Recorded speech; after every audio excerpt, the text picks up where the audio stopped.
of Defense Staff, General Bipin Rawat, Member of Parliament Ladakh, Sri Jamyan Taiching Nangyal, and the Vice Chief of Army Chief, Lieutenant General Shipi Mohanty, Lieutenant General Y.K. Joshi, Army Commander Northern Command, Air Marshal Amit Dev, Air Officer Commanding in Chief, Western Air Commandment, Lieutenant General R.P. Kalia, Colonel of the Regiment Kumayu and Naga Regiment, Lieutenant General P.G.K. Menon, Corps Commander 34 Corps, Sri Tashi Gyalson, Chief of Executive Council and Tar Khatanur Hill Development Council, और यहाँ उपस्थित मेरे सभी बहादुर जवानों और regiment के हमारे सारे बहादुर सैनिकों, सबसे पहले तो मैं आप सब लोगों का मैं शीश झुकाकर अभिनंदन करना चाहता हूं, मेरे बहादुर जवानों को, और जिन्होंने इस मेमोरियल का निर्माण किया है। मैं लंबा भाषण करने के लिए यहाँ पर खबर नहीं हुआ हूं। मैं जून के महीने में लेह में आया था। उसी समय जब इस मेमोरियल के बारे में मुझे जानकारी मिली थी, वहां पर कुछ निर्माण होना चाहिए, भव्य निर्माण होना चाहिए। उसी समय मैंने अपनी इच्छा व्यक्त की थी और मैंने कहा था इसका निर्माण प्रारंभ किया जाना चाहिए, धन की कोई कमी नहीं आने पाएगी आगे। लेफ्टिनेंट गवर्नर लेह लद्दाख ने भी इसमें कुछ मदद की है, हमारी आर्मी की तरफ से, हमारे चीफ ऑफ डिफेंस स्टाफ और हमारे ये जनरल वाई.के. जोशी और P.G.K. मेनन, सारे लोगों ने इसमें पूरी तरह से मदद की है और जाकर ये भव्य यहाँ पर मेमोरियल ये तैयार हुआ है। सचमुच आज जो कुछ भी मैंने अपनी आंखों से यहां देखा है, मेरी आंखें भर आई हैं। हमारे कैसे 114 वीर जवानों ने अपनी शहादत देकर इस सीमा की रक्षा की है। भारत के मान सम्मान स्वाभिमान को उन्होंने बढ़ाया है। मैं तो कहना चाहता हूं केवल वह बहादुर सैनिक ही नहीं थे, बल्कि वह एक आध्यात्मिक पुरुष थे। मैं जानता हूं कि बहुत लोगों को आश्चर्य होगा, शहादत देने वालों को आप आध्यात्मिक पुरुष, स्पिरिचुअल मैन के रूप में कैसे आप परिभाषित कर रहे हैं। इसलिए करना चाहता हूं, शहादत देश के लिए वही दे सकता है जिसका मन बड़ा होगा। छोटे मन का व्यक्ति कभी शहादत नहीं दे सकता है, और जिसका मन छोटा होता है वो कभी आध्यात्मिक नहीं हो सकता है। जिसका मन बड़ा होता है वही आध्यात्मिक हो सकता है। इसीलिए मैं कहना चाहता हूं, जिन बहादुर सैनिकों ने अपनी शहादत दी है वो बहादुर तो हैं ही, देश पर अपनी जान न्यौछावर करने वाले तो हैं ही, और साथ ही साथ वो आध्यात्मिक पुरुष हैं। किसी ऋषि और मुनि से हमारे लिए वो कम नहीं है। मैं उनकी स्मृति को एक बार मैं शीश झुकाकर अपनी तरफ से पुनः मैं नमन करना चाहता हूं। मैं तो सचमुच आज चाहता था कि सारे लोगों के नाम को मैं अपनी जुबान से मैं लेकर अपनी जुबान को मैं सार्थक करूं, और शायद वो सूची इस समय यहां पर आ नहीं पाई है, लेकिन वहां उनके सामने नामों को मैंने पढ़ा है, देखा है, जो इस मेमोरियल में बने हुए हैं। और 114 लोगों ने 1200 से अधिक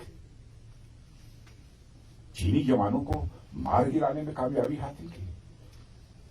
यह कोई छोटी शहादत नहीं है। और मैं ये कहना चाहता हूं, मैं केवल इस साल नहीं आया हूं, जब तक भारत का रक्षा मंत्री रहूंगा तब तक मैं आता रहूंगा यहां पर अपनी श्रद्धांजलि अर्पित करने के लिए। सचमुच श्रद्धांजलि करने वाला तो स्वयं अपने को धन्य महसूस करेगा। और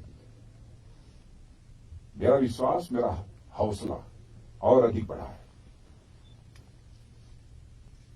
दुनिया की कोई ताकत भारत की तरफ आंख उठाकर भी देखेगी तो उसका मुंहतोड़ जवाब देने की कुव्वत यदि किसी के अंदर है तो हम भारतवासियों के अंदर है। हमें अपने सेना के जवानों पर फक्र है, अपने सेना के जवानों पर पूरा भरोसा है।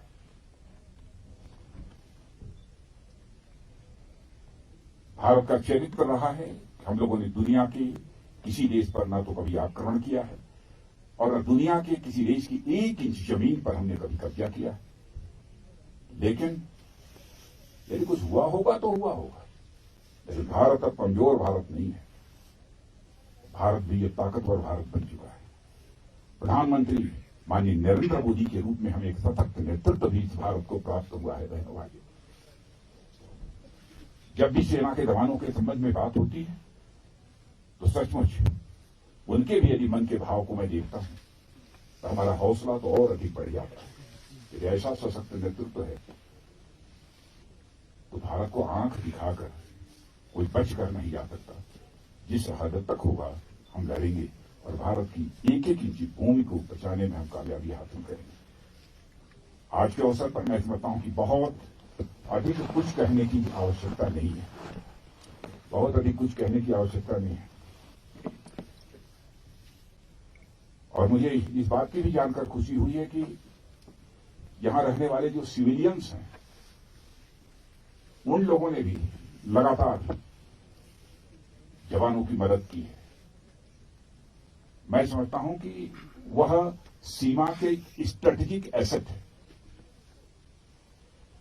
मैं यहां के रहने वाले सिविलियंस का भी मैं शीश झुकाकर अभिनंदन करना चाहता हूं, जिनके के द्वारा समय समय पर सहयोग किया। अब इस अवसर पर इससे ज्यादा कुछ बहुत लंबा भाषण करने का कोई औचित्य नहीं है। मैं पुनः अपने उन 114 भारतीय सेना के जवानों का मैं शीश झुकाकर अभिनंदन करता हूं।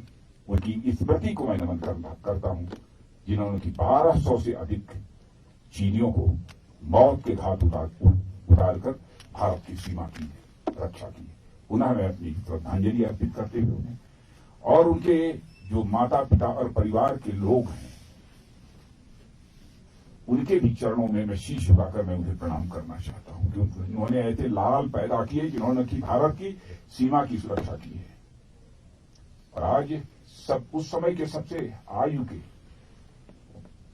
कई लोग आए हैं, लेकिन सबसे अधिक आयु के एक ब्रिगेडियर साहब आए हैं। ब्रिगेडियर साहब से जब मेरा परिचय कराया गया तो स्वाभाविक रूप से स्वतः मेरा हाथ उनकी चरणों पर चला गया। बहनों भाइयों, उस समय की लड़ाई में वह शामिल रहे हैं, उसका नेतृत्व उन्होंने किया है। स्वाभाविक रूप से आज के अवसर पर कुछ ज्यादा न कहते हुए मैं पुनः जो भी हमारे जवान शहीद हुए हैं उनकी स्मृति को नमन करते हुए अपना निवेदन समाप्त करता हूं। ओके कैमरा टाइम कम है,